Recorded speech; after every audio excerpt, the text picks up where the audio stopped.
Update कर रहे हैं मलक मोहम्मद इमरान अमान। फैसलाबाद में 4,25,000 शहरियों को और 38,772 हेल्थ वर्कर्स को कोरोना वैक्सीन लगाई जा चुकी है, जिनमें 3,54,000 शहरियों को वैक्सीन की पहली और 70,653 को दूसरी खुराक दी जा चुकी है और मज़ीद वैक्सीन का सिलसिला जारी है।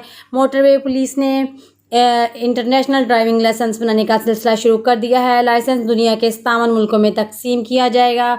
बच्चों में शुरू से ही ट्रैफिक शऊर को उजागर करने के लिए तलीमी निसाब में भी रोड सेफ्टी शामिल करने का फैसला किया गया है। मज़ीद खबरों के लिए देखते रहें आपका अपना channel city TV 49 news HD।